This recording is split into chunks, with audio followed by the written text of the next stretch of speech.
Darvin Ham had to say about the former All-Star. Don't get it messed up.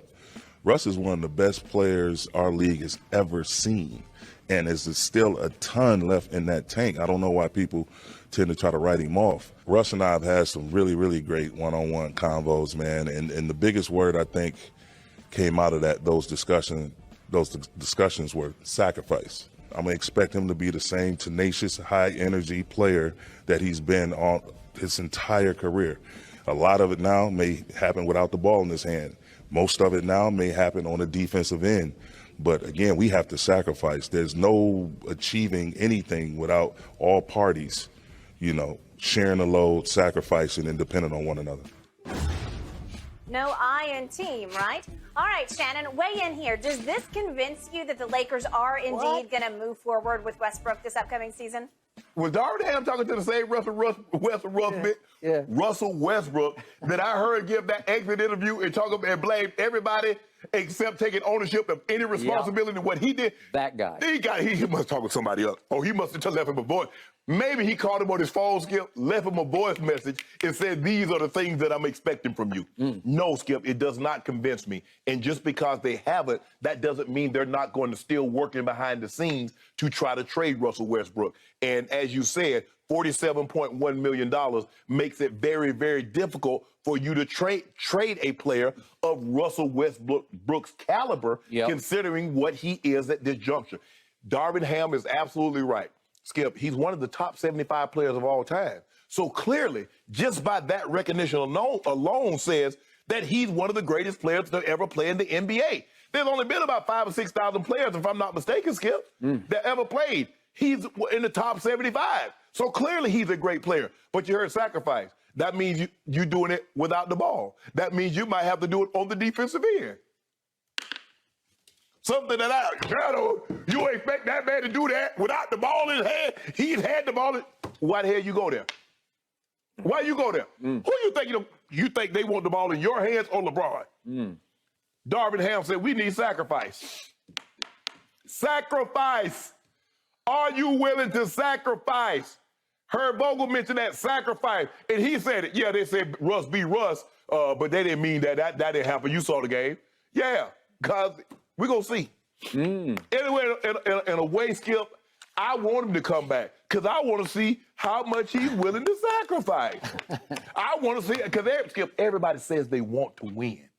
But what I found out in my 14 years of being around the NFL, everybody wants to win, but I want to win my way. You know what I'm saying, Skip? I want to be in a relationship, but I want everything to go my way. I want to go on vacation when I want to go, where I want to go. I want to go out to eat, but I want to go eat what I want to eat. That ain't no sacrifice. Nope. If you doing exactly the same thing, if you go to a team with other great players, and you do the exact same thing you did before you got it, that ain't no sacrifice. Sacrifice requires you to give up something. That's what a sacrifice is. So, what I heard from Darvin Ham in his first session with the Los Angeles Lakers media yesterday was extraordinary. Sounded good, though, didn't it? Darvin Ham went hard. You might say that Darvin Ham went ham. You might say that, right? You might. You might.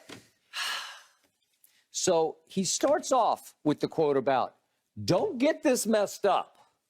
Russell Westbrook is one of the best players our league has ever seen. Once upon a time, he was. I'll give you that.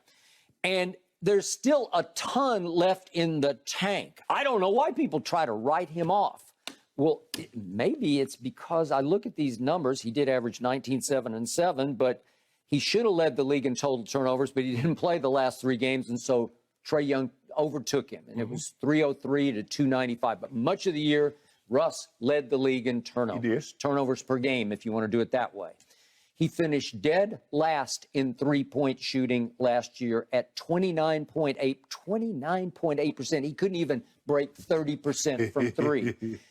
From the free throw line, he continues to go south because he finished at 66.7% from the free throw line. That ranked 108th of 112 free throw shooters. And you know who the bottom guys were. They're the big guys who can't shoot. But Russ at one point, Skip, was in the 80s. In his career, yes, not last year. But I don't know what's happened to it at the free throw line. He used to be passable. He used to be 80%, Skip, 80%, 8 out of 10. It was good. Yes. It was good. I don't know what's happened. So now he's a liability at the free throw line. Okay, so then it was pointed out that Russ actually showed up yesterday to support Darvin Ham at his introductory media conference. Yeah. So he's standing to support. All you need to do is show up. If you show up, that means you bless this man. Right. Okay?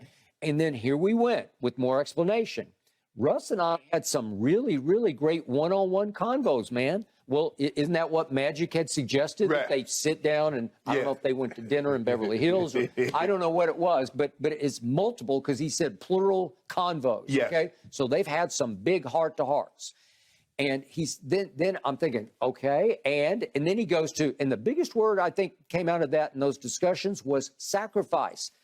I can't put Russ and sacrifice in the same sentence. I know he tried to sort of subjugate his game into the LeBron AD universe. Right. He tried to find a place in the universe. Yeah. But then this is the one that knocked me over. He said, I'm going to expect the same tenacious, high-energy player. I give Russ that on the offensive end. Yeah. That's who he is, that we've seen his entire career, Darvin goes on. But he says a lot of that now may have him without the ball in his hand. Really? Russell Westbrook without the ball in his hand is going to be an unhappy camper. Thank you. I think. And then he goes on to say, Darvin Ham, most of it now may have to be on the defensive end. Oh, yeah, good luck with that. When has Russ ever gone tenacious, all out hard on the defensive end? Like never? So you're asking him to completely restructure his game around moving without the ball And playing defense.